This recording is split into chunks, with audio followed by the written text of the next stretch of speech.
हम निरंतर श्रवण ध्यान कर रहे हैं। जैसा कि हम जानते हैं कि ऋग्वेद के प्रथम ऋषि मधुछंदा, जिनके पहले 10 सूक्त ऋषि ने स्वयं गाए हैं और 11वें सूक्त में ऋषि की स्तुति उन्हीं के शिष्यों ने की हैं, जो जेता माधु छंदस के नाम से जाने जाते हैं। भगवान श्री कृष्ण को आराध्य पीठ पर बिठाकर मधु छंदा ऋषि अपने उन रहस्यों को प्रकट कर रहे हैं जिनके द्वारा उन्होंने आत्मा के साथ अद्वैत किया है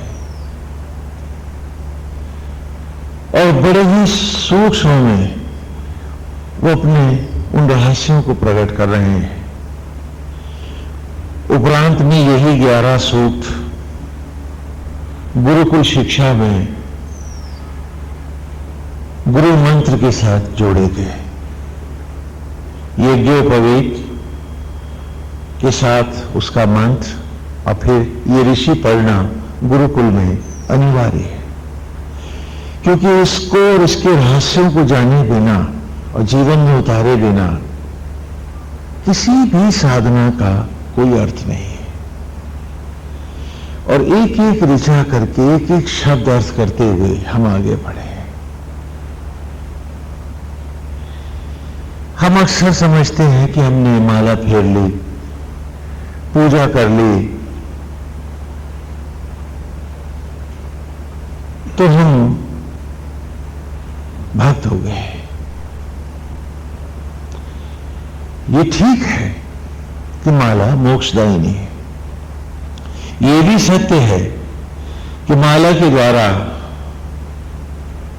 व्यक्ति ईश्वर की भी प्राप्ति कर सकता है।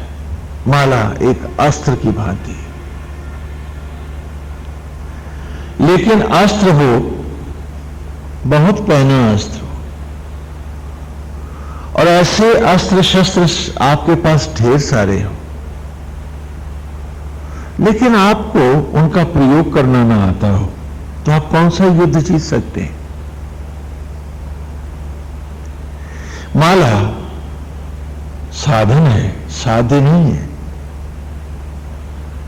माला एक योद्धा का शस्त्र है जो ईश्वर की राह में अपने सारे असत्य ज्ञान को, झूठ को, कपट को, भ्रम को, आस्तिकताओं को, गंदी मनोवृत्तियों को जलाने के लिए वो उसे अस्त्र की भांति प्रयोग करता है। परंतु यदि इन विषयों को हमने मित्र बना रखा है, इन्हें हम उपलब्धि मानते हैं, तो ये अस्त्र हम इस पर चलाएंगे क्यों? तो केवल अस्त्र से युद्ध नहीं जीत सकता कोई, उसको चलाना भी आना चाहिए, शत्रुओं का परिचय भी हो, उसके बाद ही इस सत्य से मुलाकात होती है। भगवान राम को कौन पाते हैं, ईश्वर तक हम कैसे पहुंचते हैं, तो वो भी भगवान राम की कथा में आध्यात्मिक पक्ष में लीलाओं के द्वारा गुरुकुल में हम छात्रों को पढ़ाते हैं कि वे जो 4 भाइयों के रूप में लीला अवतार में स्वयं महाविष्णु प्रकट हुए हैं, वे विभूतियां मार्ग है। और इसे हम पहले भी जान चुके हैं अच्छी प्रकार से कि सबसे छोटे हैं शत्रुघ्न जी, रिपुसूदन का, जिसने विषय वासना रूपी शत्रुओं का हनन नहीं किया, जिसने गंदी और सड़ी हुई मनोवृत्तियों का परित्याग नहीं किया, जिसमें दुख, चिंता, ईर्ष्या, द्वेष, अतीत से लिपटने की मनोवृत्ति, जिन्हें आज हम सद्गुण बनाए बैठे हैं, इन सब से जिसने अपने आप को उपराम नहीं किया, वो शत्रुघ्न कैसे होगा? और शत्रुघ्न होने के लिए, शत्रुघ्न तब तक शत्रुघ्न नहीं है जब तक उसके जीवन में उसकी पत्नी श्रुति कीर्ति नहीं आती।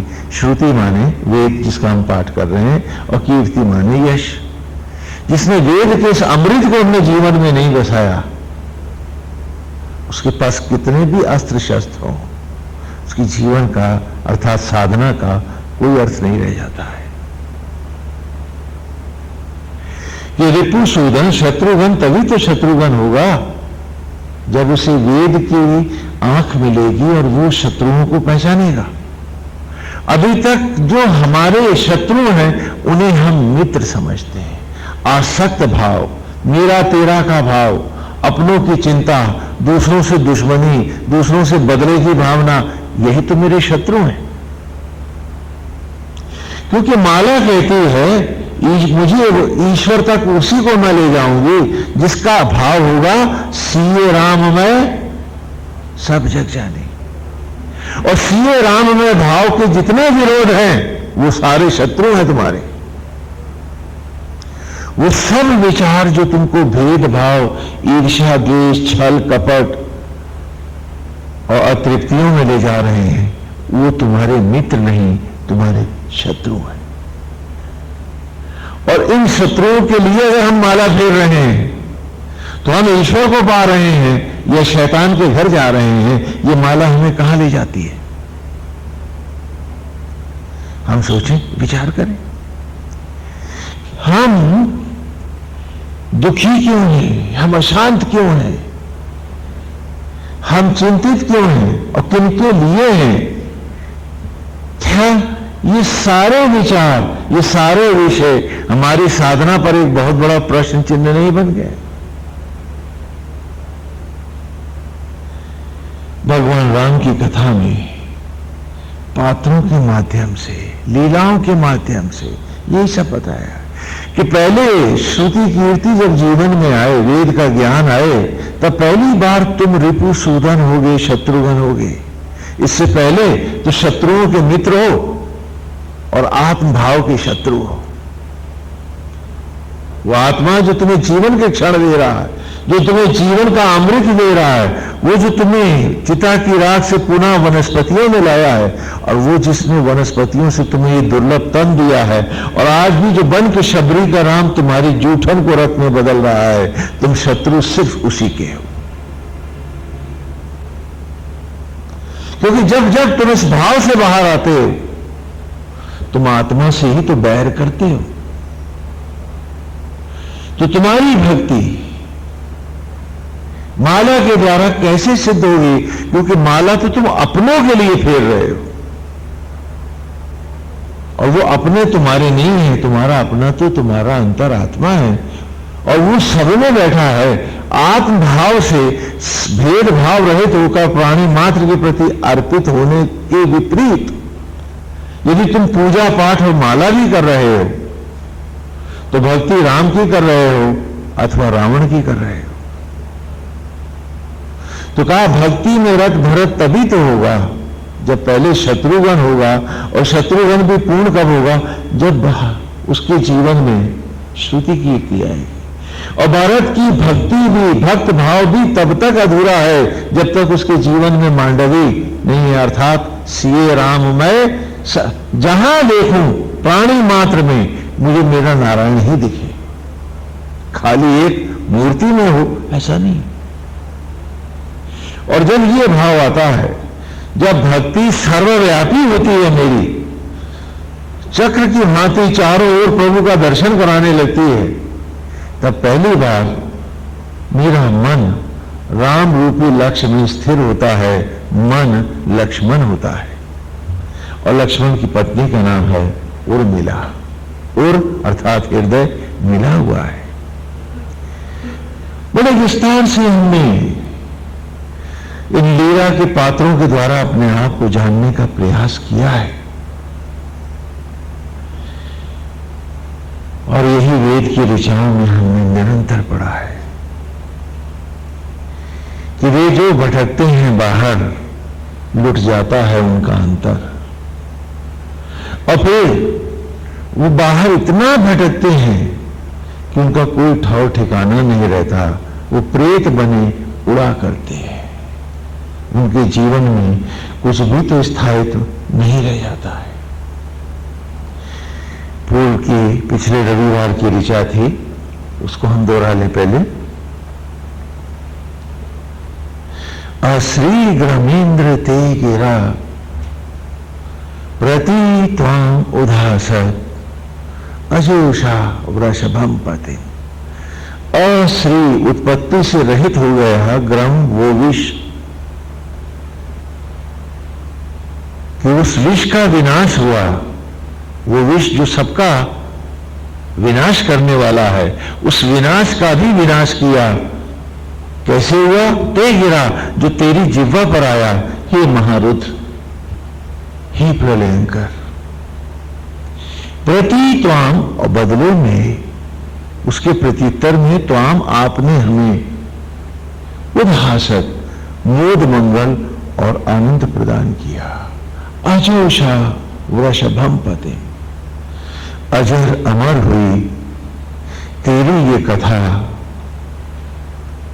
हे वृषभ केतु, हे बैल पर आरूढ़ होकर जाने वाले वृषभम पते, हे महाशिव, हे भोलेनाथ। क्या आज भी यज्ञ की ज्वालाएं,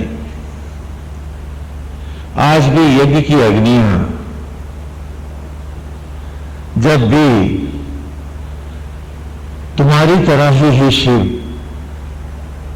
पेड़ों के गर्भ में सारे समाज के त्याज्य को, विष को ग्रहण करती हैं और उस दुर्गंध को ही तो पावन फलों में, सुगंध में, अपवित्रता में लौटा देती है। क्षीर सागर मंथन के समय यदि आप विषपान न करते तो अमृत मिलता किसे? क्योंकि उस विष ने तो सबका को मिटा दिया होता। तो तेरी ये मर्यादा ही तो जीवन की रेखा बनी है। मर्यादा दो शब्दों से बना है, मर्या धन दा। मर्या माने सीमा और दा माने दाहिनी। तो ये दोनों जब जुड़े, मर्या और सीमा, इन दोनों को जब हमने जोड़ा तो एक शब्द बना, उसका क्या वो बना? मर्यादा। कि वो रेखाएं जो सीमांकित करती हैं हमारे जीवन को, हमारे चाल चलन को, रहन सहन को, हमारे विचारों को, क्योंकि मर्यादा के बिना सब कुछ नष्ट हो जाता है।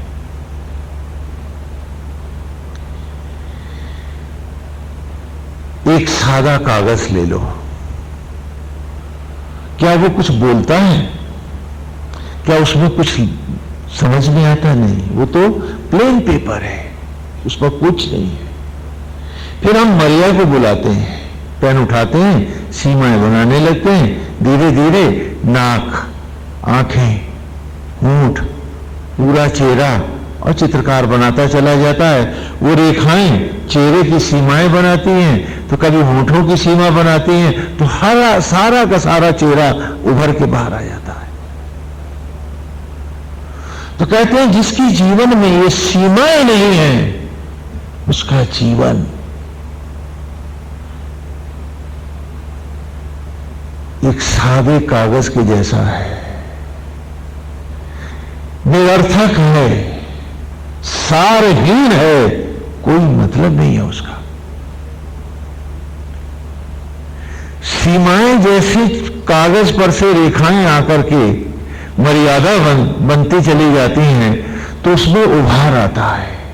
उसी प्रकार जो अपने जीवन को मर्यादा देता है, जो अपनी भक्ति को मर्यादा देता है, जो अपने संस्कारों को मर्यादा देता है, उसी के जीवन में उभार आता है और उसी के लिए वेद का ज्ञान सुस्पष्ट होता है। सीमाओं के बिना अक्षर भी तो नहीं होते, पढ़ोगे क्या? और हम हैं कि हर सीमा तोड़कर, मर्यादाहीन होकर ही जीना चाहते हैं और ईश्वर की किसी मर्यादा को, सीमा को नहीं स्वीकारना चाहते। और आश्चर्य है कि उसी की रेखाओं के कारण ही आज ये बाण है। आत्मा ना होता तो यहां पर भी ये सीमाएं समाप्त होती, भस्मी का अंबार होता, वहां मनुष्य कहां था।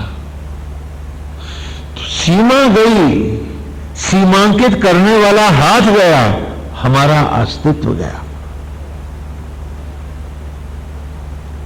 और फिर भी हम उन मर्यादाओं को लांघ कर ही जीना चाहते हैं और चाहते हैं कि थोड़े में सेतवेद में कुछ काम कर लें तो हमारा कल्याण हो जाए। भगवान श्री राम मर्यादा पुरुषोत्तम क्यों कहलाए, वो हमने पिछले रविवार को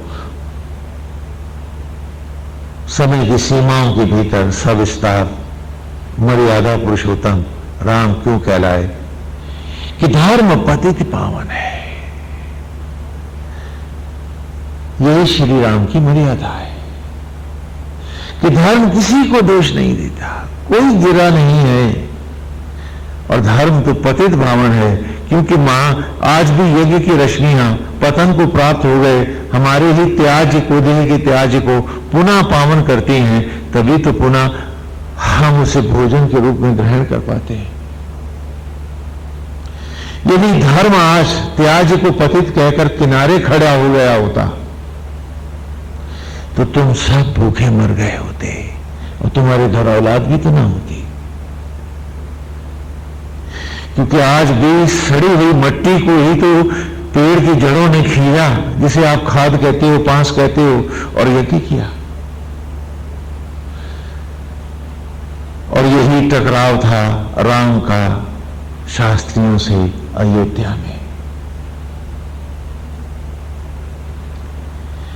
राम की मर्यादा थी कि धर्म पतित पावन है।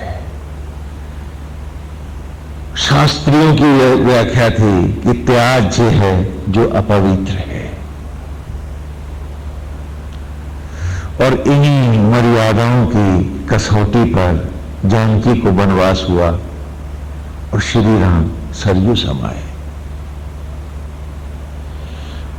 और सारी अयोध्या ने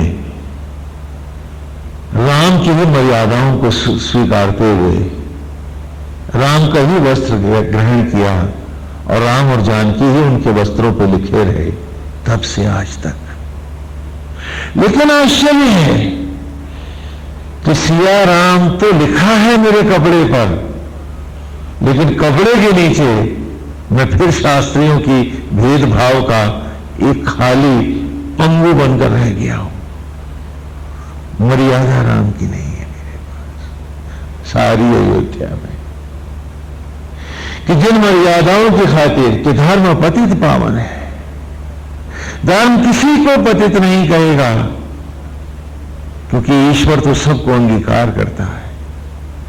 वो कपड़ा तो आज भी हम सबके बदन पर है, राम नामी दुपट्टे हम ओढ़े हैं, लेकिन हमारे भीतर से मर्यादाएं नष्ट हो गई हैं। और उन मर्यादाओं के नष्ट होने की पीड़ा को बचाने के लिए हम तर्क वितर्क सुतर्क कुतर्क जाने क्या क्या करते हैं और सिर्फ अपने आप को धोखा देते हैं।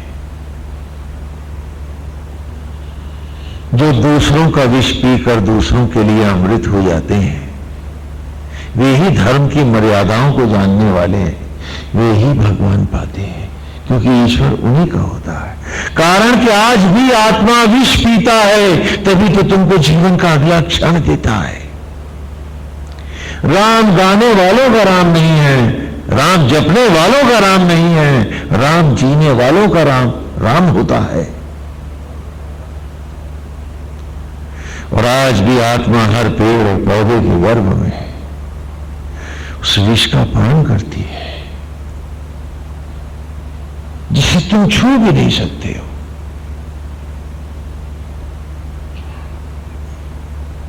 और उसे पुनः पवित्र फलों में और वनस्पतियों में लौटाती है। इसके साथ ही एक जुड़ी कहानी है, संक्षेप में सुनाते हैं आपको, तो अगले विषय में प्रवेश करते हैं। भगवान वेद व्यास के जन्म की कथा पहले भी सुनाई है, लेकिन इस प्रसंग में उसको दोहरा देना, मन को धो लेना है, पवित्र करना है। जैसा कि आपको बताया कि लीला कथाओं में वस्तुतः इतिहास अपने स्थान पर है और लीला कथाओं का चयन बालकों के स्वरूप को, उनके जीवन के सत्य को, उनको उनकी मर्यादाओं को पढ़ाने के लिए ही किया गया। तो वेद व्यास एक कथा में स्वयं भी पात्र बनते हैं। मंच लगा है, मंच पर हम देखते हैं कुटिया है, बहुत सारे ऋषिगण बैठे हुए हैं, आए हैं, बाहर से पधारे हैं। वेद व्यास की कुटिया है, वेद व्यास भी उनके बीच में विराजमान है, सुशोभित हो रहे हैं। नदी का पावन तट है और चारों ओर का वातावरण बड़ा ही सुंदर, मनोरम, सुवासित है, पुष्प खिले हुए हैं और एक विचित्र सम्मोहन सा है सारे वातावरण में। कुटिया है वेद व्यास की, भगवान वेद व्यास अपने आगंतुक ऋषियों के मध्य में बैठे हैं, चर्चा हो रही है। एक ऋषि कहते हैं कि वेद व्यास, हमने सुना है कि तुम सूत हो। सूत शब्द का अर्थ होता है वर्ण संकर। सूत माने वर्ण संकर। वर्ण संकर नहीं समझते आप? जैसे आप लोगों के यहां होता है ना, ब्राह्मण, क्षत्रिय, वैश्य, शूद्र, हाँ, फिर उसमें उपजातियां हैं, फिर प्रजातियां, जाने क्या क्या है आपके। तो विजातीय विवाह को क्या से जो संतान उत्पन्न होती है उसे संस्कृत में क्या कहते हैं? सूत कहते हैं। क्या कहते हैं? सूत।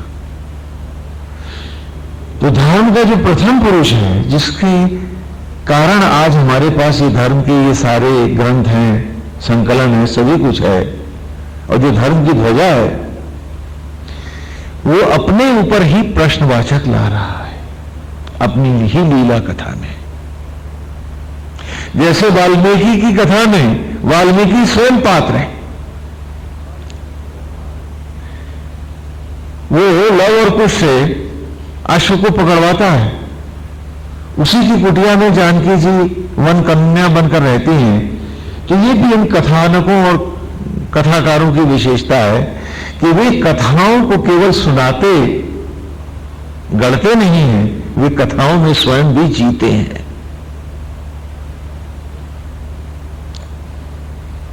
ये एक अद्भुत विशेषता है इन कथाओं में कि कथाकार स्वयं पात्र बनकर अपने कथाओं में जीता है। इसलिए कि कथाएं सुनने और सुनाने के लिए नहीं, जीने के लिए है। और हम हैं कि कोई सुनाता है तो कोई सुनता है, और दोनों में जीता एक भी नहीं है। तो पाएंगे क्या? क्या पाएंगे वो? कि जिएंगे हम इनसे अलग हटकर और खाली कथा सुने और सुनाएंगे तो कौन सा पुण्य है जो हम कमाएंगे? जिए तो हम, उसमें डूबे भी नहीं, अलग थलग बैठे। तो अतीत की कथाओं की विशेषता है कि वो पात्र जो उस कथा का सूत्रधार है, वो स्वयं भी कथा का एक पात्र है। और हम सबको वो पात्रता आनी चाहिए। यदि वो पात्रता नहीं आई है तो हमने न कथा सुनी है, न सुनाई है, न जानते हैं। उससे हट के जीने की यदि हमारी कल्पना है तो हमने कोई पुण्य नहीं कमाया है। पुण्य में भी कुछ छोड़ कर आए हैं और कुछ दंभ का पाप और कमा लाए हैं कि चार बोल हम भी दूसरों पर बाणों की तरफ फेंक देंगे कथा का उदाहरण देकर। बस इससे आगे हम कुछ जानते नहीं, हमने कुछ पाया नहीं है।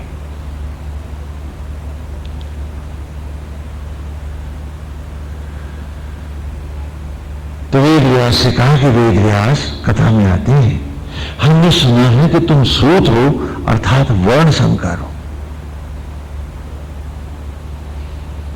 हाँ, जिसे गांव की भाषा में बेजात कह देते हैं, वगैरह वगैरह। तो वेद व्यास मुस्कुराकर उत्तर देते हैं, हाँ विद्वानों, मैं सूत हूं। मेरे पिता महर्षि पराशर हैं, जो ब्राह्मण से संन्यास्त हुए। अब मेरी माता सत्यवती है, जो मछियारे की बेटी है, शूद्र है, त्याज्य है, अंत्यज है।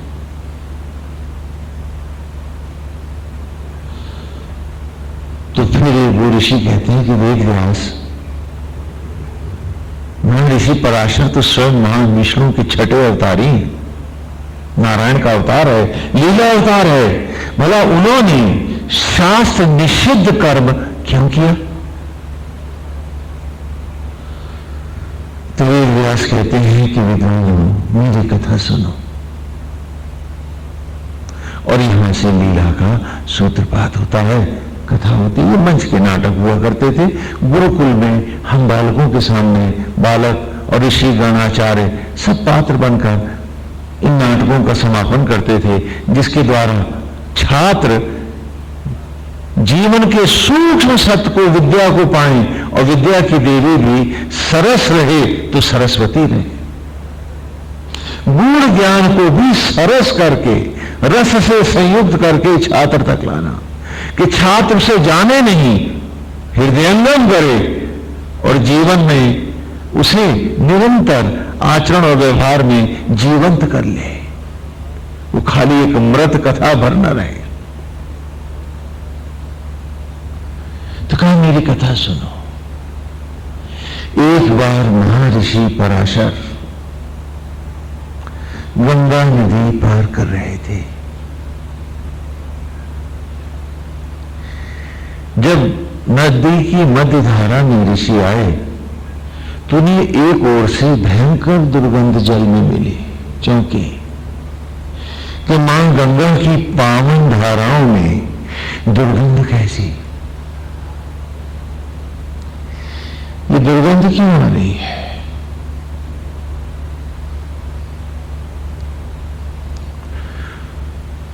तो ऋषि जानने के लिए नदी पार करने के बजाय उन्होंने धाराओं की ओर दृष्टिपात किया तो देखा कि नदी के बीच में एक छोटा सा द्वीप है, बालू का टीला है ना, आइलैंड है।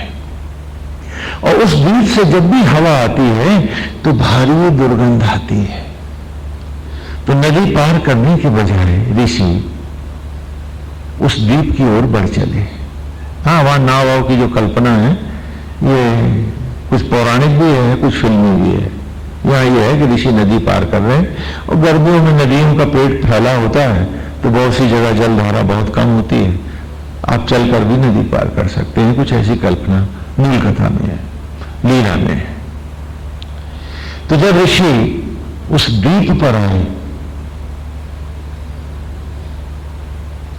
तो उन्होंने देखा कि एक बहुत ही कुरूप, भयानक चेहरे वाली, बहुत ही बदसूरत एक युवती बैठी हुई है और उसकी देह से भयानक दुर्गंध निकल रही है।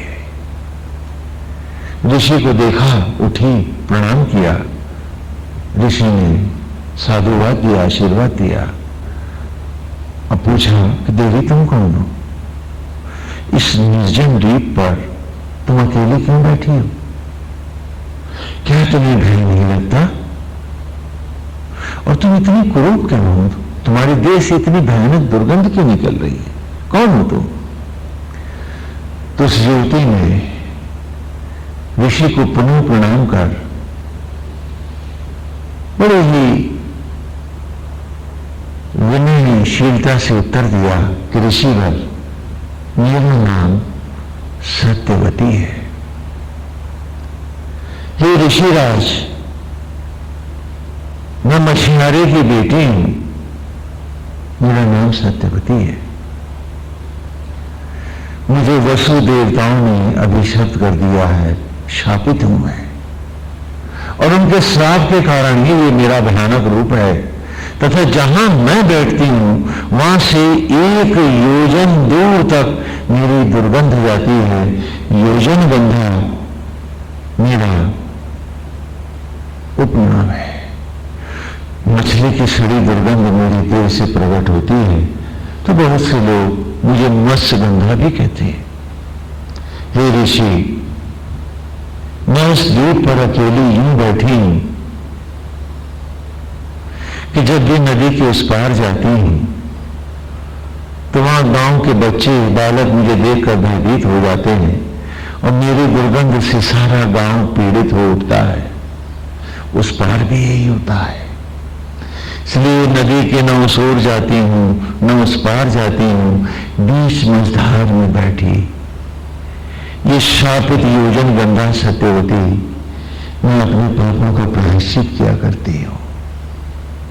ऋषि, यही मेरी करुण कथा व्यथा है। ऋषिवर, लोग कहते हैं कि जब किसी के जन्म जन्मांतरों के पुण्य का उदय होता है तभी उसे किसी तापस मनीषी तपस्वी के दर्शन होते हैं। तो हे देव, आप भले मेरी दुर्गंध के कारण जिज्ञासाओं से प्रेरित होकर यहां पधारे हैं, परंतु देव ये भी तो उतना ही सत्य है कि मेरे किसी जन्म के पुण्य का उदय हुआ है। तभी तो हे देव इस अभिशप्त योजन गंधा ने आपके ये पावन दर्शन इस द्वीप पर पाए। तो देव, जब आप पधार ही गए तो क्या इस योजन गंधा की जिज्ञासाओं को शांत करेंगे? तो महर्षि पराशर कहते हैं कि देवी, आप बताएं, आप क्या जानना चाहती हैं? कहा, देव, आप त्रिकालज्ञ हैं, तीनों लोकों और कालों को जानने वाले हैं। सारे संत ऋषि और मनीषी जन कहते हैं कि आप स्वयं महाविष्णु के लीला अवतार हैं। आप तो सब कुछ जानते हैं। प्रभु, क्या आप देखकर बताएंगे कि वो सुबह कब होगी जब ये मत्स्य गंधा योजन गंधा शाप मुक्त होगी? लेकिन वो सुबह होगी तो कब होगी? क्या आप मुझे बताएंगे? उसकी जिज्ञासा पर, उसके पूछने पर महर्षि पराशर समाधिस्थ हो जाते हैं और थोड़ी देर में उनके नेत्र खुलते हैं और वे सत्यवती से योजन गंगा से कहते हैं कि देवी, तुम्हारा इस द्वीप पर अभिशप्त होकर चले आना और मेरा उन्हीं अभिशप्त दुर्गंध के कारण, जिज्ञासाओं के कारण प्रेरित होकर यहां आना, ये मात्र संयोग नहीं है,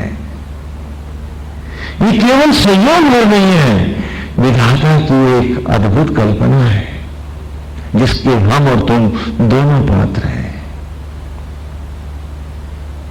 कहा, आप क्या कह रहे हैं ऋषिवर? मैं कुछ समझ नहीं पा रही हूं। कहा, देवी,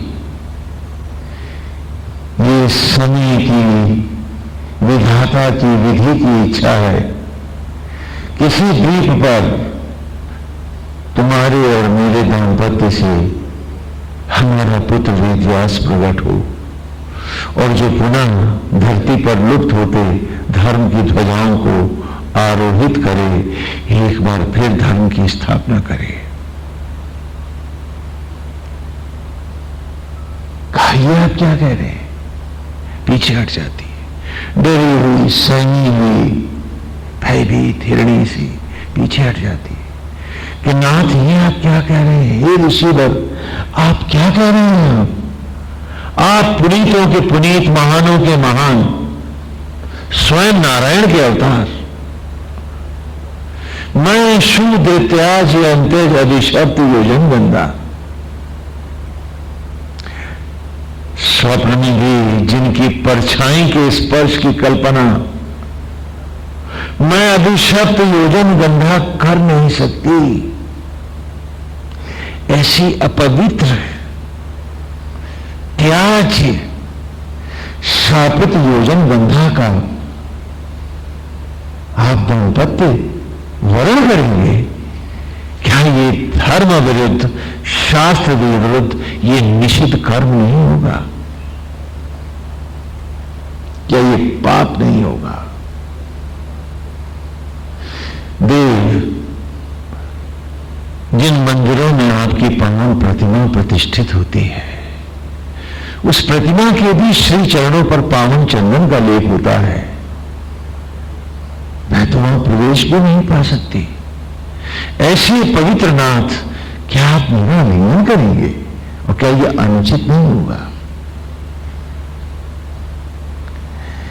महर्षि पराशर उत्तर देते हैं, देवी, मेरे स्पर्श मात्र से तुम शाप मुक्त होगी।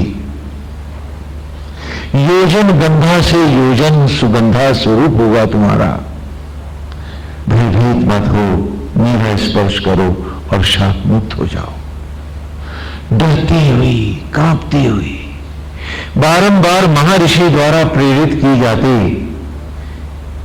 योजन गंधा सत्यवती कांपते हुए हाथों से पराशर के चरणों का स्पर्श करती है और एक विलक्षण घटना होती है। वो योजन गंधा से योजन सुगंधा हो जाती है। उसके देह से सुगंधियां प्रस्फुटित होने लगती हैं, चारों ओर सुगंध फैलने लगती है और उसका भयानक रूप एक अप्सरा के जैसा हो जाता है। उसे विश्वास नहीं होता कि जिस सुबह को पूछ रही थी वो ऋषि से, क्या वो इसी क्षण प्रकट हो गई? कहीं ये स्वप्न तो नहीं, कहीं वो कल्पना तो नहीं खो गई? दौड़ कर जाती है, जल की धाराओं को छितराकर स्थिर होने पर अपना चित्र देखती है। विश्वास नहीं होता, पुनः पुनः जल छितराती है, फिर देखती है और जब उसे विश्वास हो गया कि अरे योजन गंधा, अरे मस गंधा, आज तो शाप मुक्त है, तेरे पापों का प्रायश्चित हो गया है। तो दौड़ कर जाते हैं और महर्षि पराशर के पावन चरणों में लौट जाती है कि देव, मैंने जाना आप स्वयं महाविष्णु हैं। क्योंकि वसु देवताओं ने जब मुझे श्राप दिया था तो कहा था जब नारायण ही लीला अवतार धारण करके आएंगे, जैसे त्रेता ने उन्होंने अहिल्या का उद्धार किया था, रे योजन गंधा, उन्हीं के चरणों के स्पर्श से तेरा भी उद्धार होगा। तो आप तो साक्षात महाविष्णु हैं, मैंने जान लिया। और उनके चरणों से लिपट जाती है। तब महर्षि पराशर उसे उठाते हैं और उससे कहते हैं कि देवी, अब मैं अपने तपोबल से यही अग्नि प्रकट करूंगा और उसके सम्मुख मेरा तुम्हारा गंधर्व विवाह होगा। और वे ऐसा करते हैं और तब वो कहते हैं कि हम कहीं नहीं जाएंगे क्योंकि हमारा बालक इसी द्वीप पर प्रकट होना है। तो एक भोला सा प्रश्न करती है सत्यवती, योजन सुगंधा, अब गंधा नहीं रही ना, क्या हो गई है? सुगंधा। लेकिन योजन सुगंधा कौन हुई है? जो इससे पूर्व में क्या है? योजन गंधा है, मसगंधा है, वही योजन सुगंधा हुई है। ध्यान से सुनो बता। तो कहा नारायण, इस द्वीप पर तो न कोई झोपड़ी है न मकान है और ये द्वीप नदी के हर ओर से दृश्य है। यहां हम दाम्पत्य धर्म को कैसे धारण कर पाएंगे?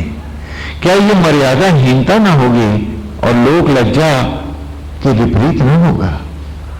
तो महर्षि पराशर ने उत्तर दिया, ध्यान से सुनो मेरी बात को अब, कि महर्षि पराशर ने उत्तर दिया कि मेरी लीला से अभी यहां एक कृष्ण आवरण आएगा।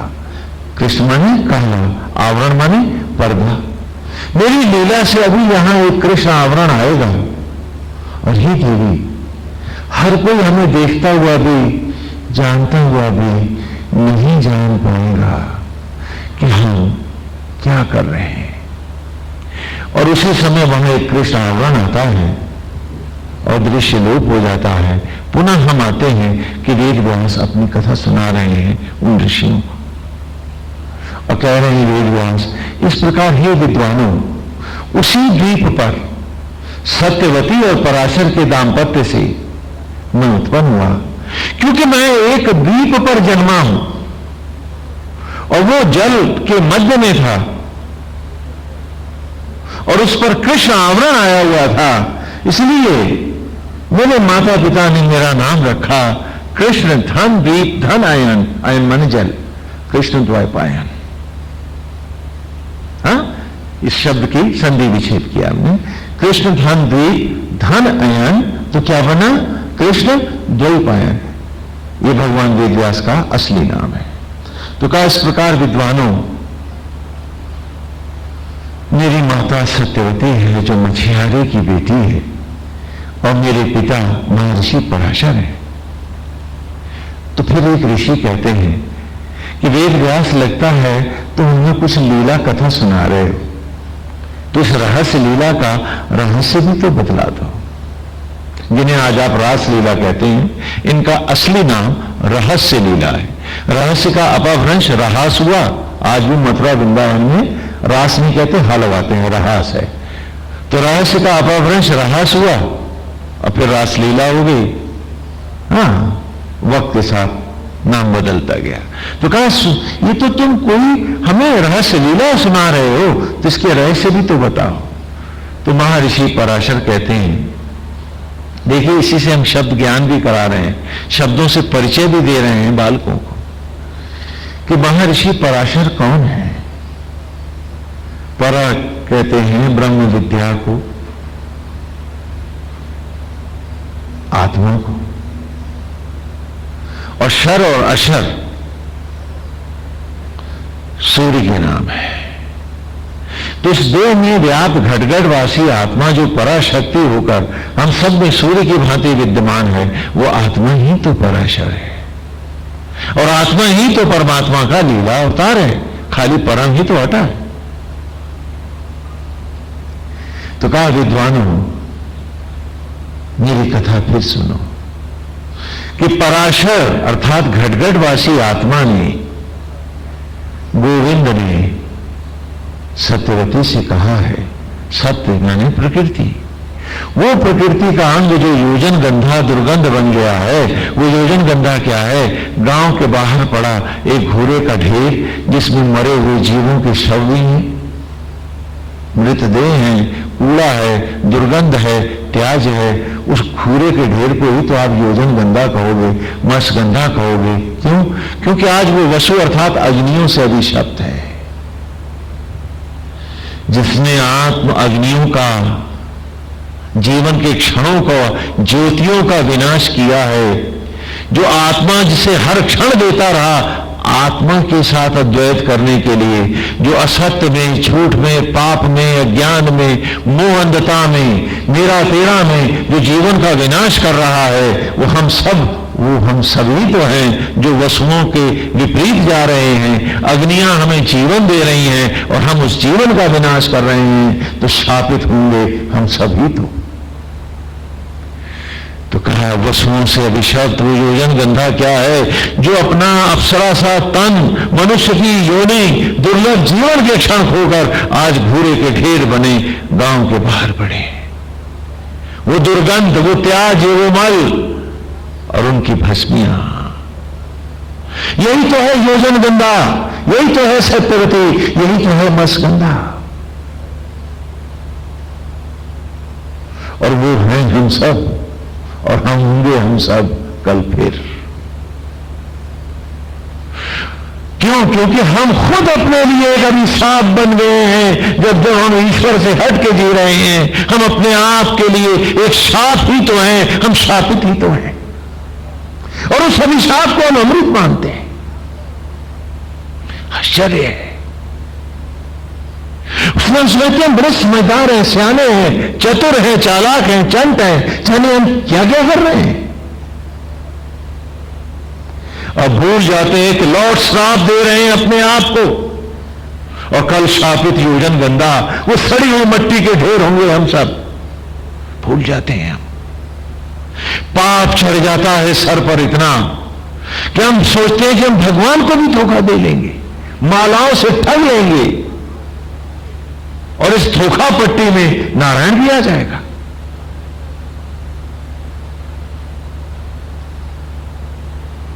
कहा वही तो है वो योजन गंदा, वो मश गंदा, वो गांव के बाहर पड़ा, नालियों के किनारे वो भूरे का ढेर।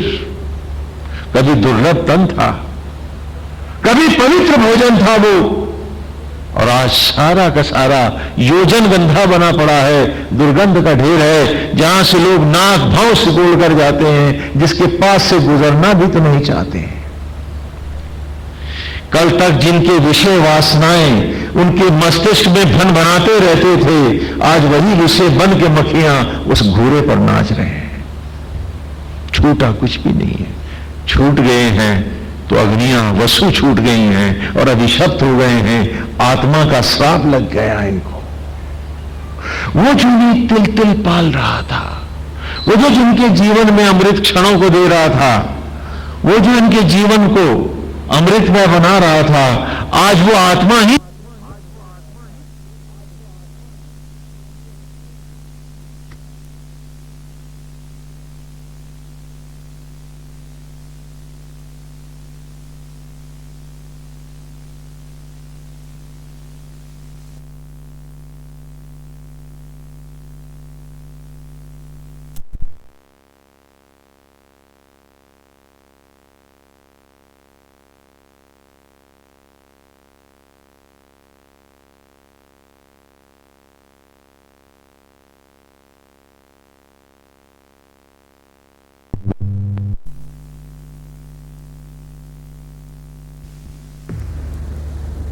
वो छूट गए सब। बड़े सियाने थे, बड़े समझदार थे, बड़ी चंटाई थी, बड़ी चालाकी थी, दुनिया को ठगने की मनोवृत्ति भर बन के जिए थे वो। आज वो देखो घूरे का ढेर है, वो सड़ी हुई मिट्टी है, वो रही चौधराहट उनकी, वो रहे वो सब, वो बदबू का ढेर बने पड़े हैं। अब जीवन नहीं, धड़कन नहीं है, अनुभूतियां नहीं है, स्पंदन नहीं है, न गति है न गंतव्य है, श्रीहीन है, शक्तिहीन है, बास मार रहे हैं। क्योंकि बास ही वो मारते रहे थे मन की, आज वो देखो वो पड़े हैं। तो कह रहे हैं महर्षि वेद व्यास उस घोड़े के पास फिर आया पराशर, आत्मा महाअग्नि स्वयं आया है आज फिर, और उसने उस सड़े हुए घोड़े के ढेर से कहा है पराशर ने सत्यवती से, योजन गंगा से, कि रे योजन गंगा, रे सत्यवती, जी तू मेरी गोपी बन, मैं तेरा गोपाल बनूं। और फिर लौटा दे एक वेद व्यास।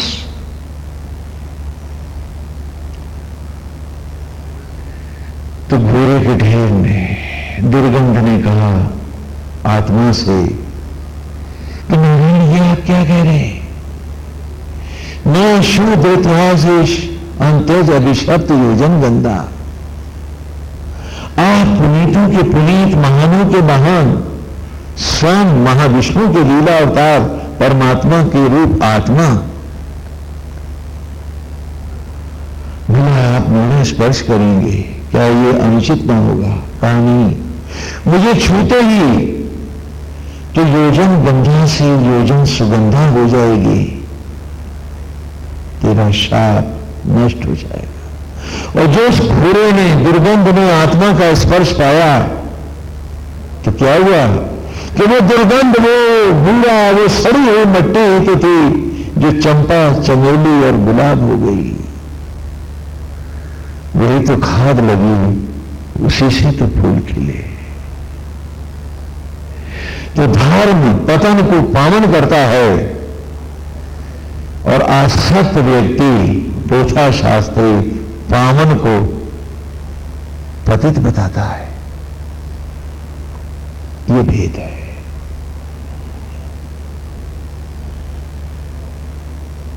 और उसी वनस्पतियों को जो दुर्गंध से सुगंध बनी है, पतन से पावन ही है, समय रूपी गंगा के बीच में, वक्त की गंगा में, शरीर रूपी द्वीप पर जब आत्मा पराशर ने योजन सुगंधा उस भोजन का स्पर्श किया, उसका दाम्पत्य धारण किया, तो वो अन्न ही तो था जो कभी एक मुर्दा सड़ा हुआ शरीर था, वही तो अन्न बना, और वो अन्न ही तो था जो फिर एक बालक का रूप पाया। वो तुम सब थे, हम सब थे। तो कहते हैं वेद व्यास इस प्रकार, हे विद्वानों, ये धरती ही मेरी मां है, आत्मा ही मेरा पिता है, दोनों का वर्ण अलग है, तो मैं तुम्हें सूत, लेकिन सच बताओ, तुम्हें भी आज सौगंध है श्री राम की, तुम्हारे माता पिता क्या कोई और है इनके अतिरिक्त? बोलो, तो हम सभी के सूत हैं। और तब कहते हैं वेद व्यास कि जिसके स्पर्श मात्र से पतन पावन होता है, उसकी मर्यादा किसी को पतित कहने की नहीं होती, वरन हर पतन को पावन करने का नाम ही धर्म होता है। अभिशप्त है वे जो दूसरों को दोष दे रहे, अभिशप्त है वे जो दूसरों पर उंगलियां उठा रहे, वे धर्म नहीं जानते हैं, वे धर्महीन लोग हैं। और तब कहते हैं वे इतिहास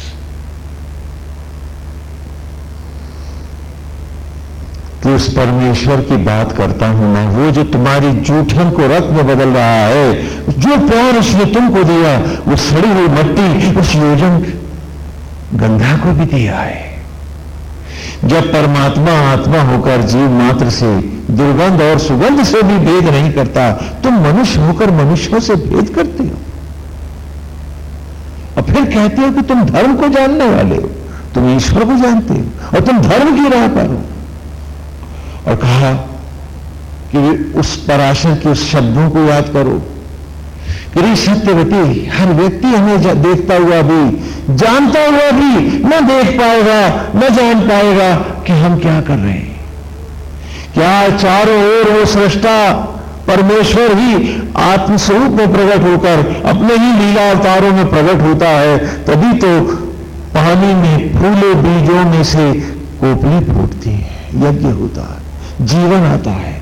चारों ओर हरित क्रांति है जो बता रही है कि हर घट में वो वास कर रहा, वो बैठा है पराशर वहां और मिल रहा वो सत्यवती को।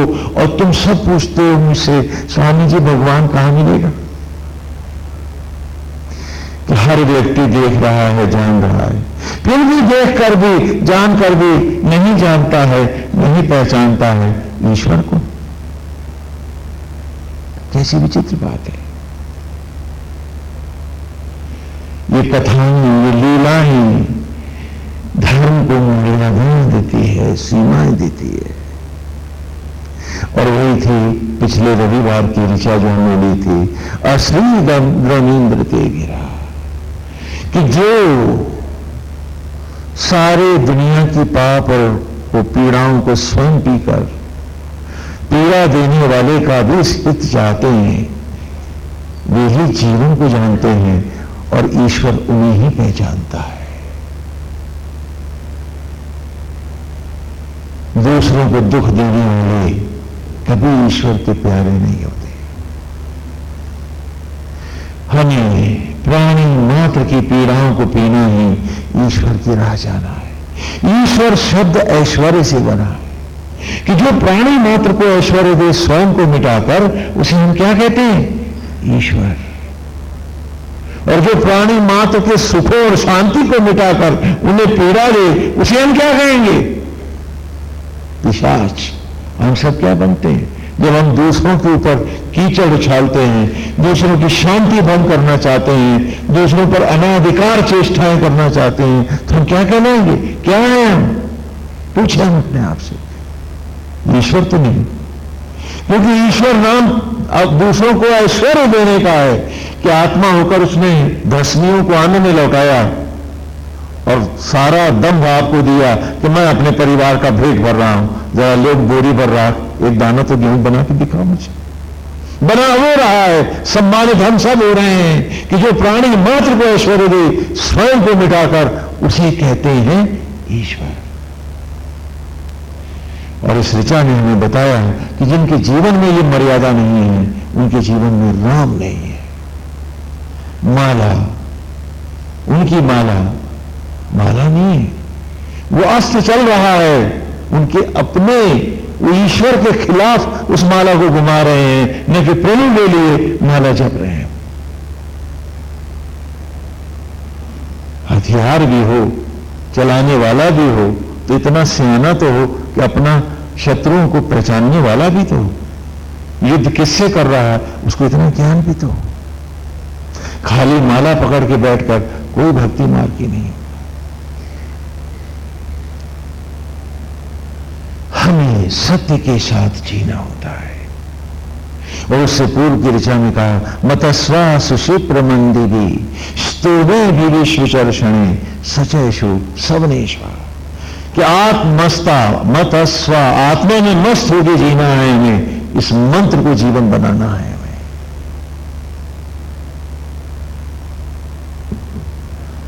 हमें चिंता, ईर्ष्या, द्वेष, क्रोध, दुख इस सबको छोड़कर आत्मा की मस्ती को पीना है, उसी को जीना है, क्योंकि वही जीवन का क्षण है। सुशिप्र, मन को अतिशय मंगलमय और पवित्र रखना है। मतस्वा सुशिप्र मंदी भी स्तोमे भी विश्वचर्षणे, और जीवन को यज्ञ बना करके ही धारण करना है। सचैषु, इस प्रकार आत्मा में से जुड़ने के लिए निरंतर आत्मज्वालाओं का सवनेश्वर समन स्नान करते रहना है, आत्म ज्योतियों का। यदि हमें माला फेरनी है, यदि हमें भक्ति मार्ग पर आना है। गोविंद हरे। इसी प्रकार हम ऋचा कर आगे बढ़े हैं। आगे की ऋचाओं में भी और इस ऋचा में भी यही सब आया है कि संचोदय चित्रम अरवाघरात इंद्रवरेण्यम अशदेते विभु प्रभु। ये आज की ऋचा है। इसके संधि विच्छेद भी आपने ब्लैक बोर्ड से ले लिए हैं और हमने एक एक संधि अलग कर दी है। संग माने संयुक्त होकर, जुड़कर। चौदह माने प्रकाशित होना, ज्योतिर्मय होना। चित्रम कहते हैं मूर्ति को। अरवाक, रात का अरवाक रात जो है, अरवाक माने जो क्षीण हो गया है, जो पतित हो गया है, जो गिर गया है, उसको भी यज्ञ के द्वारा, रात माने जोड़ना, मिलाना, गूंथना, संयुक्त करना। जिसे हमने हमारे देखते हैं नेचर में कि उनमें से वो जो गिर जाते हैं उनको भी परमेश्वर फिर चमकाता है, मट्टी से मनुष्य बनाता है। जो अभी कथा मैंने आपको सुनाई है वेद व्यास की, कि संचोदय चित्रम अरवागरात और इंद्रवरेण्यम, कि ये ब्रह्म ज्वाला जब तुम उनका वर्ण करते हो, असद इतते, असत है जो, अर्थात जीवन से हीन है जो, जिसमें कोई जीवन नहीं है, कोई धड़कन नहीं है, ऐसी जड़ता को भी असद इत, इस प्रकार विभु विशिष्ट विभूतियों से संयुक्त करती हो, उसे जीवन प्रदान करती हो, बलिष्ठ मनुष्य बना देती हो। और यदि वो इसी को अपने यहाँ बना लेता है तो तथा विभु, विभु से प्रभु, अर्थात उसे अमरता भी प्रदान कर देती। ये मंत्र है, ये जीवन का मंत्र है हमारा, कि जिस राह से कुदरत लाई है हमें, उस रास्ते ही जाना है आगे। हमको विपरीत भी जा सकते हैं, आगे भी बढ़ सकते हैं, उसके बाद कोई रास्ता नहीं है। कि जैसे उसने भस्मियों को, अरवाक, मरे हुए शरीर को, दुर्गंध को, अथवा यूं कहें को, गिरे हुए को, दुर्गंध को, योजन गंगा को, रात, उसी को राधा, उसी को यज्ञ किया, और उससे, उस असत से उसने विभु बनाया, तुमको बना दिया। ये पेड़ पौधे, ये पशु पक्षी बनाए उसने। तो राह हमारी भी यही होगी कि आओ आत्मा के साथ जुड़ जाए, प्रकाशित हो आत्मा के साथ, आत्मा की ज्योति बन जाए, आत्मा का गीत बने। ईश्वर केवल भजे और गाए नहीं, ईश्वर बन के दिखाए। आओ आज उसी के रास्ते चलें, जिस राह से आए हैं यहां तक, और उसी पगडंडी को हम आगे भी धारण करें। तो आओ आत्मा के साथ जुड़कर जिए। आओ जैसे उसने चित्रम हमको ये नर रूप में इस मूर्ति में ढाला है, इस देह में, आओ हम भी एक मूर्ति बनाएं और उस मूर्ति में अपने को मूर्त कर जाएं, अपने को उसी में समा दें, अपने आप को उसी में ढाल दें, उसी में समा जाएं, हर क्षण उसमें आ जाए, उसके रूप में बसें, उसके रंग में बसें, अंग अंग अपना जलाएं, उसी में यज्ञ करें, जीवन को उसकी राह बनाएं। आओ संचोदय चित्रम अरवागराग इंद्रवरेडियम, और उसी की ब्रह्म ज्योतियों का उसमें भान करें और जीवन को उसी में यज्ञ करें और विभु से प्रभु हो जाए। अर्थात आवागमन को धारण करने वाले इस अवस्था से, इस क्षण भंगुर जगत से नित्य अवस्था को पाए। यहीं से मूर्ति पूजा का श्री गणेश है। यही वो मंत्र है जिसने 5 महावाक्यों को जन्म दिया है। तत्त्वमसि तेजोवसि एको ब्रह्म द्वितीयो नास्ति अहम ब्रह्मास्मि और सोहमस्मि। पहला धारणा, दूसरा ध्यान, तीसरा समाधि, चौथा यज्ञ और 5वां योग। कि जिस राह से आए हैं हम, वही पगडंडी ऊपर को जाती है। उससे दाएं बाएं अगर हम सोचते हैं कि हम पहुंचेंगे, तो हम विषय वासनाओं के, आसक्त जगत के, सांसारिकताओं के जंगलों में भटक जाएंगे। हम तो पगडंडी भी खो जाएंगे, खो बैठेंगे। भक्ति मार्ग का जो भी प्रादुर्भाव सनातन धर्म है, वो इसी दिशा में है कि हम कोई मूर्ति नहीं बनाते और अंध आस्था की बात हम नहीं करते। कि तत्वमसि, एक बार दोहरा लेते हैं उसको। तत्व माने ऐसे, त्वम माने तुम, असि हो, ऐसे तुम हो। कैसे तुम हो? कि ऐसे तुम हो, जाना मैंने, पहचाना मैंने, और अपनी ही धारणा का स्वरूप हे आत्मन, हे ईश्वर तुम्हें देता चला गया। क्योंकि मुझे लाने वाले, मुझे खिलाने वाले, मुझे जिलाने वाले, मेरे रोम रोम में बसने वाले हे आत्मा जो आप हो, और आपने जो मुझे भस्मियों से ये रूप दिया है, तो मैंने भी आप ही के जैसा एक सांचा बनाया है। पलथी के जैसा चबूतरा है, धड़ के जैसा गोल कमरा है, सिर के जैसा गुंबद है, मेरी ही जूड़े के जैसा कलश है गुंबद के ऊपर, आत्मा जैसी प्राण प्रतिष्ठित मूर्ति है।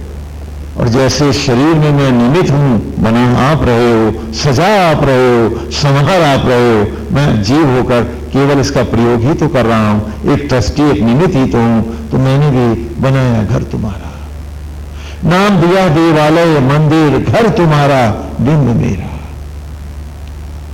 तब जाना मैंने तुम्हें संपूर्ण जगती के कर्ता कारण हो, तुम्ही धारक, सृजक और संहारक हो।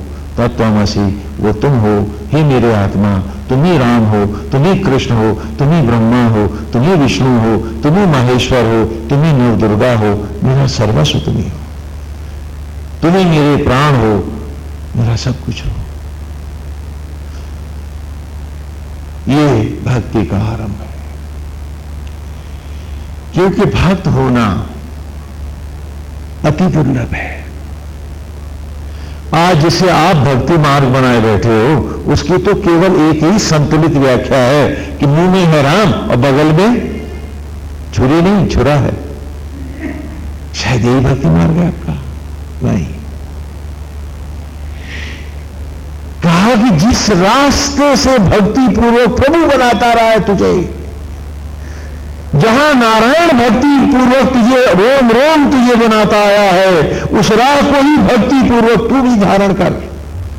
ये अलग से कौन सी भक्ति ले आया तू?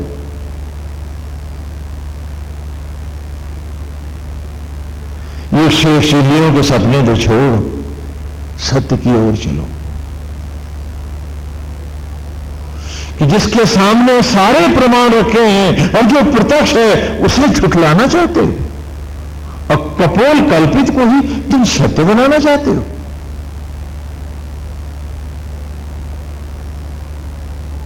अरे असत्य को भी जो विभु और प्रभु बना रहा है, राह तो वही होगी। तो इसी ऋचा के साथ बालक गुरुकुल में धारण करते हैं। नारायण की सुंदर प्रतिमा है। ये प्रतिमा नहीं है, ये सांचा है। जैसे सांचे में ढाला है उसने मुझको, ऐसे ही मैं ढालूंगा प्रभु रूपी सांचे में स्वयं को और मिला के दिखा दूंगा कि हम एक हो गए। लोटा पानी का सागर में गिरा है और सब सागर सागर है। अलग से कौन सी सिद्धि वाला होगी तुम? आई थी बाढ़ और पानी भर गया था गांव के बाहर, सब लोग हुए बड़े खुश कि गर्मियों में पानी नहीं मिलता, मिलेगा। बाढ़ उतर गई, नदी अपने रास्ते गई, पानी जो ढेर सारा भरा था वक्त के साथ सड़ा और फैली महामारियां, वो हैं तुम्हारी सिद्धियां। पगलाए घूमते हो तो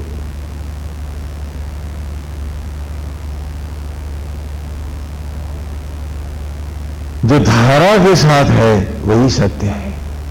जो धारा से हटकर है, कुछ दिन अच्छा लगेगा और फिर सड़ जाएगा जीवन तुम्हारा और सड़ जाओगे तुम, उसी पानी की तरह। तो धारा के संग बहो कह रहा ये ऋचा तुमसे, वेद कहता तुम कि जैसे जैसे उसने बनाया मुझे, चिता की राख से दुर्गंध से सुगंधित फलों मिलाया वो, फिर कण कण उसने भक्ति पूर्वक मुझे सजाया, अंग अंग रोम रोम नवजात शिशु से निरंतर आत्मा होकर आज भी बना रहा मुझे वो। जिस भक्ति से मुझे मेरा आत्मा बना रहा है, मुझे सौगंध आत्मा की, मेरी भी वही भक्ति उसके प्रति होगी और मैं भी अब बना करके उसका मूर्त उसी में सांचा बन तप साधना यज्ञ से ज्योति से समर्पण से ढल के दिखाऊंगा। मैं अपने स्वभाव को ईश्वर का स्वभाव बनाकर दिखाऊंगा। मैं दिखा दूंगा कि नारायण मैं आप ही का हूं, आप ही की राह हूं, आप ही का होकर जीऊंगा। आपकी सीमाओं से बाहर गोविंद अब कहीं नहीं रहूंगा। शिव भावना से बनाया है सांचा और फिर आया हूं तेजोवसी में कि धारणा के सांचे में ध्यान के मार्ग से मैं ढूंढने चला तुम। अब सांचा बनाया है, मूर्त भले बाहर है, लेकिन जब मैंने आंख मूंदी है तो उस मूर्त का सुंदर कल्पना लेकर सांचा लेकर मैं कहां गया? अपने भीतर। तो धारणा के सांचे में अब उसी मूर्ति को भीतर ले आया हूं। ध्यान के मार्ग से मैं ढूंढ रहा हूं तुमको। तब देखा है दिव्य जगमग ज्योतिर्मय स्वरूप तुम्हारा अपने भीतर। तब जाना मैंने तेज हो तुम, तेज हो, तेजोवसी, तेजोवसी, ये दूसरा महावाक्य। तत्वमसी के बाद तेजोवसी। कि तब जाना मैंने तू ही ज्योति है, तत् सवितुर,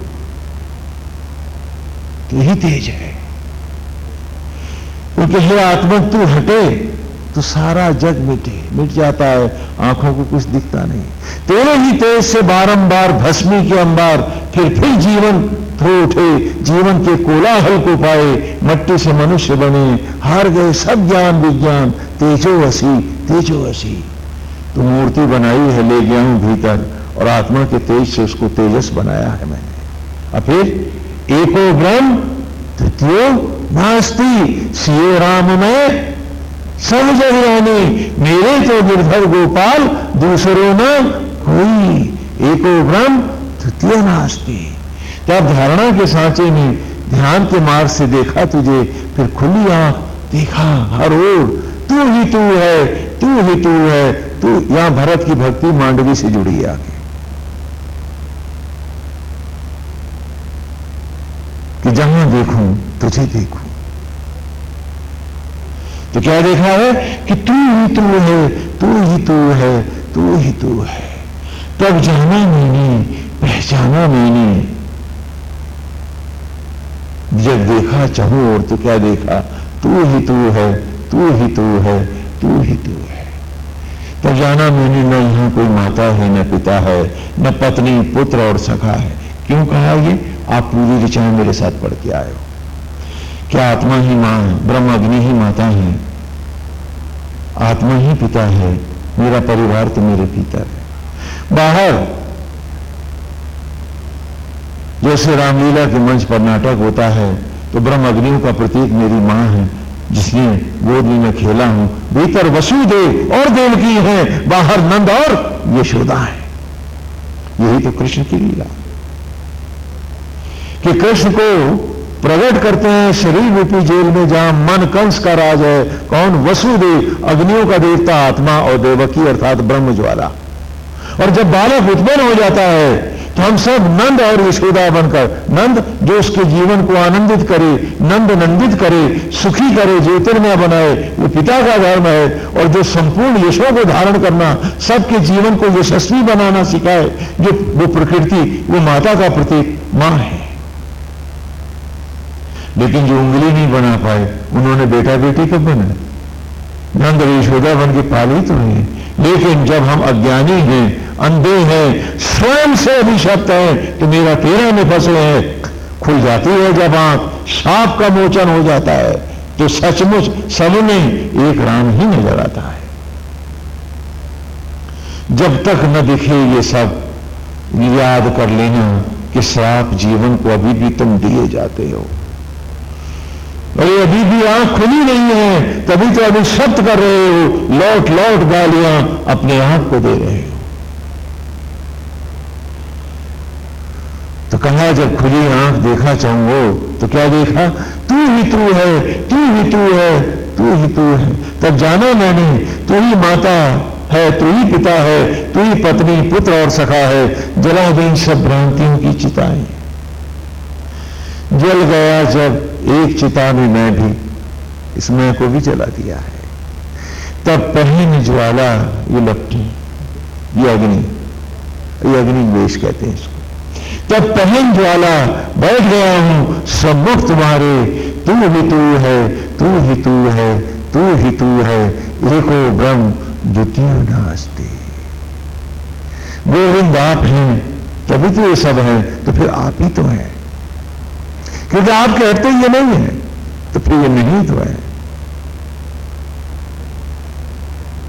और कहा कि जब यहां तक पहुंचा तभी अगला द्वार खुला मेरे भीतर का, कि धारणा के सांचे में ध्यान के मार्ग से नथ के 10 इंद्रियों रूपी 10 फन वाला नाग कालिया, यही तो 10 फन वाला काला नाग है, जो हमें काल के अर्थात समय के पंजों में बांध देता है। कि नथ के 10 इंद्रियों रूपी 10 फन वाला नाग कालिया, मैं करने लगा इस शरीर सामग्री को आत्म ज्वालाओं में यज्ञ। धारणा किस? तो क्या हुआ? करने लगा तन रूपी सामग्री को आत्म ज्वालाओं में यज्ञ, ब्रह्म अग्नियों में यज्ञ कर रहा हूं, अपनी ही अग्नियों में। तो जो मैं ही माता हूं, तन रूप प्रकृति रूप, मैं ही पिता हूं, आत्मा रूप। शरीर सामग्री को आत्म ज्वालाओं में यज्ञ करने वाला यज्ञ करता मैं ही तो होकर तन सामग्री यज्ञ ब्रह्म ज्वालाओं में लौटती हिरण्य धाराओं में, धारणा के उस सांचे में, इस ऋचा का जो शब्द है चित्रम, उस सांचे में ढलने लगी है, जमने लगी है। मेरे ही शरीर में मैं पुत्र बन जन्मने लगा हूं।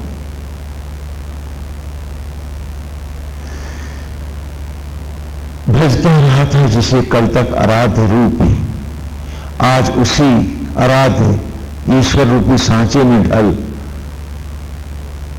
अपने ही शरीर में जन्म ले रहा हूं मैं। प्रसव की पीड़ा है ये, प्रसव का आनंद है, मेरे ही शरीर में जन्म ले रहा हूं मैं। अहम ब्रह्मास्मि, अहम ब्रह्मास्मि, मैं ब्रह्म हो रहा हूं, मैं आत्मा में ढल मैं आत्मा हो रहा हूं। खाली माला अहम ब्रह्मास्मि की फेरने से, ये खाली अहम ब्रह्मास्मि चिल्ला लेने से कुछ होना नहीं है। यूं ढलना है मुझे, यूं ढल के दिखाना है मुझे, यही मेरे जीवन की सौगंध है और यहीं से शाप मोचन है मेरा। और तब आता है पांचवी अवस्था, सोहम अस्मि यशोहम, कि धारणा के सांचे में ध्यान के मार्ग से, हाँ तो यहां एक उदाहरण दे रहा हूं कि तुमने देखा अंडे का जल, हाँ ये उदाहरण आया वहां, आपने देखा ना अंडा होता है ना, अंडे में पानी है, क्या वहां कोई सांचा लगा है कि इसमें पंख बनेगा, इसमें चोंच बनेगा, इसमें टांग बनेगी? धारणा कहे तो सांचा है, एक सूक्ष्म बीज रूप सांचा है। तो तुमने देखा अंडे का जल धारणा के सांचे में ध्यान के मार्ग से समाधिस्थ होता जमता धीरे धीरे बच्चे का रूप धारण कर लेता है और हो जाता है जब बच्चा पूर्ण, तो एक रोज अंड के कपाल को फाड़ निकलता है बाहर, देखता है चहुओर, वो जीवंत हो उठता है। तो इसी प्रकार धारणा के सांचे में ध्यान के मार्ग से नथ के 10 इंद्रियों रूपी नाग का लिया, वो समाधिस्थ मैं भी करने लगा था शरीर रूपी सामग्री को आत्म ज्वालाओं में यज्ञ होकर तन सामग्री यज्ञ ब्रह्म ज्वालाओं में धारणा के सांचे में ढलते धीरे धीरे तद्रूप जन्मने लगी थी। जैसा सांचा वैसी मूर्ति। अब भेद कहां है? हाँ तो ढलने लगी थी, हो गया जब रूप पूर्ण मेरा, तो एक रोज ब्रह्म अंश ब्रह्मांड रूपी इस कपाल को फाड़ जगमग ज्योतिर्मय स्वरूप को धारण करता हुआ बाहर और सोहम का नाद करता अनंत में लय हो गया। खिलौना खिलाड़ी हुआ, उपासक उपास्य हो गया। श्री गोविंद के सामने मधुचंदा बता रहा है, यूं तेरी ही मूर्ति में हे गोविंद ढलान में जागेश्वर की तपस्थली है। मधुचंदा इस सूत के बाद अगला सूत गाएगा और ब्रह्मांड से ज्योति बन अनंत में विलीन हो जाएगा। लिख रहा है वेद व्यास, आराध्य पीठ पर स्वयं भगवान विराजमान है श्री कृष्ण, और जेता मधुचंदस बैठे हैं साथ में, यज्ञ चल रहा है और वो ऋचाएं प्रकट हो रही हैं उस कल्पना को भी साकार कर। यही एक मार्ग है, मधुचंदा कहते हैं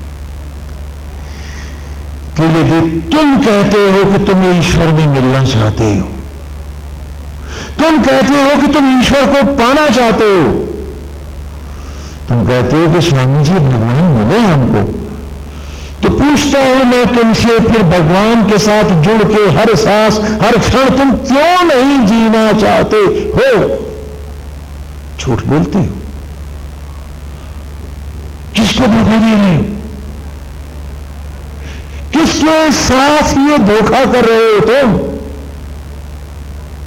पूछो अपने आप से कि जब तुम चाहते हो कि तुम ईश्वर में ही मिलना चाहते हो, तुम कहते हो कि तुम्हें राम मिले, अब स्वामी जी भटकाओ ना हो, तो पूछता हूं मैं तुमसे,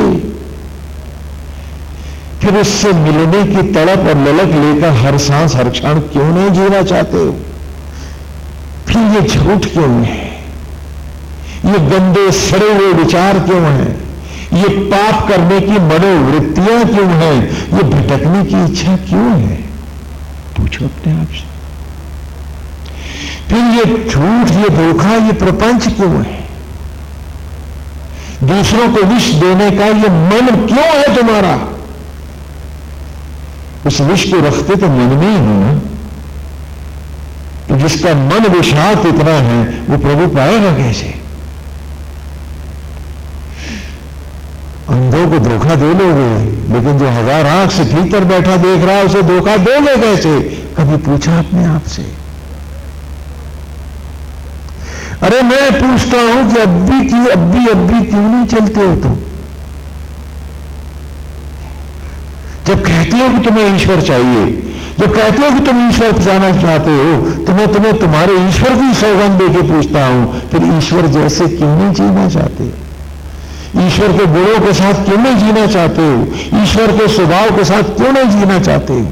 ईश्वर के साथ घुल मिल के तुम क्यों नहीं जीना चाहते हो? क्योंकि एक क्षण में तुम बने नहीं हो और एक क्षण की साधना में तुम कुछ पाओगे नहीं। ये तो एक निरंतर जीवन की धारा है। या भक्त जीवन होगा या आसक्त जीवन होगा, नहीं तो धोबी के कुत्ते न घर के न घाट के, वो अवस्था होगी तुम्हारी। यदि तुम कहते हो कि तुम ईश्वर पाना चाहते हो तो मैं पूछता हूं, फिर आसक्त जगत के झूठे दंभ के लिए तुम घृणित से घृणित, गंदे से गंदा पाप क्यों कमाना चाहते हो?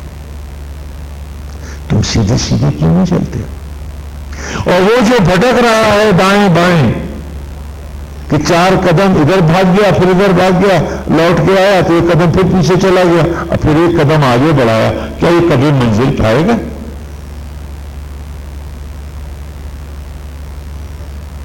कभी इसको मंजिल मिलेगी अथवा कुछ आगे बढ़ पाएगा? ये तो मैं पूछता हूं कि जब तुम कहते हो कि तुम ईश्वर को पाना चाहते हो, तो मैं पूछता हूं कि ईश्वर के साथ जुड़ के हर सांस जीना क्यों नहीं चाहते?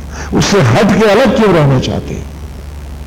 उससे घबराते भी हो, उसका सामना भी नहीं कर सकते, उसके जैसा हो कि जीने में भी तुम्हें भय लगता है कि कहीं तुम भूखे ना मर जाओ, कहीं तुम नंगे ना हो जाओ।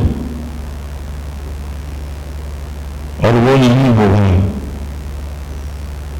तो तुम इस काबिल भी तो नहीं रहोगे कि तुम नंगे दिखो, क्योंकि तुम्हारा अस्तित्व ही नहीं होगा, कुछ भी नहीं होगा, कुछ भी नहीं होगा। पतित योनियों के भटकाव ही तो होंगे, ये सब जानते हुए भी, और ये कहते हो कि तुम ईश्वर पाना चाहते तो छोड़ क्यों नहीं देते सड़े हुए मन की गंदी कुत्सित मनोवृत्तियों को?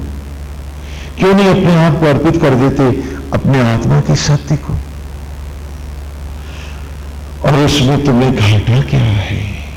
हां, कुछ नुकसान होता हो, भौतिकता में भी ऐसा भी नहीं, क्योंकि ईश्वर की राह जाने वाले पॉजिटिव थिंकिंग में अर्थात सकारात्मक विचारधारा में सदा विश्वास करते हैं। कभी भी वो नकारात्मक दिशा में नहीं जाते। वो जो नेगेटिव साइड में चला जाता है वो राम का नहीं, रावण का ही होता है। सकारात्मक सोच तुम्हें परमेश्वर से जोड़ती है और नकारात्मक सोच तुम्हारे जीवन के हर क्षण को दुख, पीड़ा, चिंता, भय और भविष्य की आशंका और अतीत की पीड़ाओं में ले जाकर तुम्हारे जीवन के सारे सोने को बर्बाद कर देती है। यदि हम सचमुच जीना चाहते हैं तो मैं पूछता हूं उससे जुड़ के जीने। देखो, एक उदाहरण देते हैं, एक उदाहरण लो। श्रीमद् भगवद गीता में भी भगवान ने जो सारे 18 अध्यायों में सिर्फ इस विषय को प्रतिपादित किया और बाकी हर विषय को बताया है कि जो भक्ति है वही कर्म है, जो कर्म है वही निष्काम कर्म है, जो निष्काम कर्म है वही अनासक्ति हो गए, फलाना फलाना। और आखिर में क्या कहा कि सर्वधर्मान परित्यज्य माम एकम शरणं व्रज, तो एक आत्मा की शरण होना है। यही तो कहा कि मैं कौन हूं? कि मैं आत्मा हूं, हे अर्जुन, जो संपूर्ण भूत प्राणियों में वास करता हूं।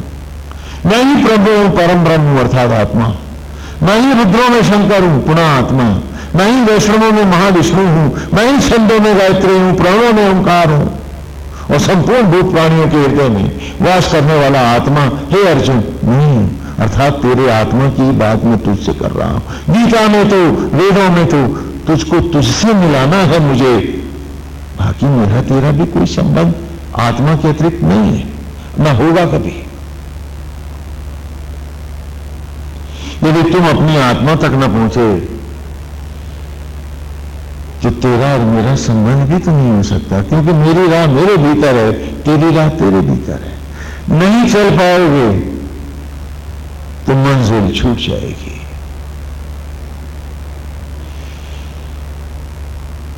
देवयान आएगा नहीं, पुष्पक विमान, वो आया बैठा है आत्मा के रूप में भीतर तुम्हारे।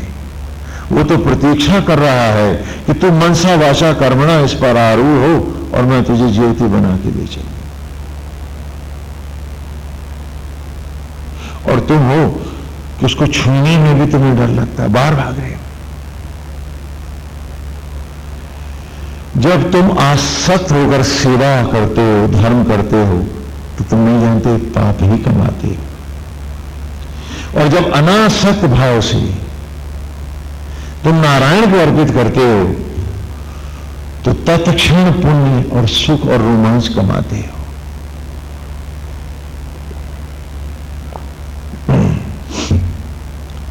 आप दया करके कुत्ते को खाना डालते हो, और यही यदि तुम अपना भाव सकारात्मक सोच में ले आओ कि नारायण आप तो इसमें विराजमान हो, प्रभु आप तो अतिशय कृपालु हो कि आप ही सब बना रहे हो और मुझे सेवा का सुख दिलाने आए हो प्रभु।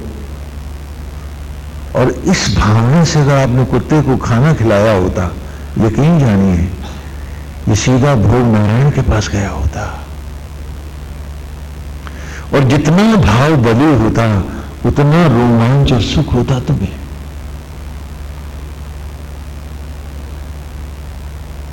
जब तुम दूसरों पर दया करते हो, तुम नहीं जानते हो ईश्वर मुस्कुराता है कि देखो इतना बड़ा ज्ञानी फिर ये हो गया है कि उससे हट के दया भी कौन करता है। हम तो उसी की दया को पुण्य के रूप में आगे बढ़ाते हैं और उसी के आगे अर्पित करते हैं, तो रोमांचित होते हैं। फूले फूले घूमते हो, स्वामी जी मैंने ये किया, मैंने वो किया, मैंने ये कर डाला, फिर मेरे साथ ये हुआ। और सुन सुन करके सोचता हूं कि क्या भगवान नारायण कभी इनको जगाओगे तुम, कभी होश आएगी इनको कि तुम नहीं है क्या जो दया करोगे। सांस सांस के भिखारी हो तुम। हम सब कौन किस पे दया करता है, अरे कौन किसे देता है। अपने भाव बदल डालो, नकारात्मक से सकारात्मक बना लो, जीवन का अमृत मिल जाएगा और इस ऋचा के मर्म को जान जाओगे, इस ऋचा का रहस्य पा जाओगे कि नारायण आप ही तो सबको सब कुछ देने वाले हो। आपने अतिशय कृपा करी कि जानबूझ करके रूप भर के प्रभु आप आए हो और इस रूप में मुझे सेवा का सुख देने आए हो। यदि आप किसी जीव को भी खिलाओगे तो वो भोग सीधा अमृत बन करके नारायण के चरणों पर अर्पित होगा और एक अमृत आशीर्वाद, एक रोमांच बनकर उसी वक्त तुम रोम रोम में स्वयं अनुभूत करोगे। और जब तुम सोचोगे कि मैं दया करके इस पशु को खिला रहा हूं, विश्वास करो वो तो पशु है, तुम तो उससे भी निकृष्ट जा रहे हो, उससे भी नीचे गिर रहे हो।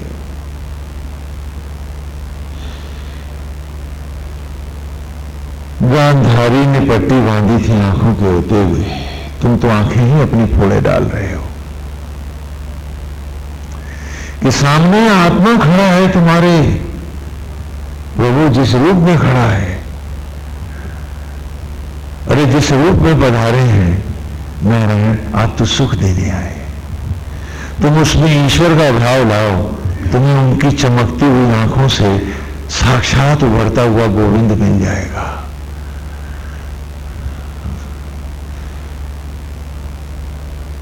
ऐसा सुख मिलेगा जिसकी तुम कल्पना नहीं कर सकते। और दया करके दोनों की पुष्टि कर रहे, सुख कौन सा पा रहे, पाप कमा रहे। अरे तो कब सुधरेंगे हम लोग? हम पूछे अपने आप से, कब सुधरेंगे? कि अगर लौट फिर के फिर उसी पाप में, उसी कुएं में, उसी सड़ांध में लेते जाएंगे। समाज का, परिवार का, अपना और ईश्वर का केवल कोड़ ही बनेंगे, जो कि अमृत भी कभी होंगे। हम पूछे अपने आप से, यही ऋचा है आज की और यही रूप है कि सुंदर महिमा में श्री नारायण की लोग, श्री राधा का भाव है। कि जगमगाती हुई मनोरम छवि ले लो, फिर उस छवि को सब में बसाना शुरू कर दो, भक्ति का आरंभ हो जाएगा। और उसी को अर्पित होकर जीना है, उसी का होकर जीना है, और उसको इतना अतिशय प्यार देना है कि फिर मन और कहीं रीझे ही ना।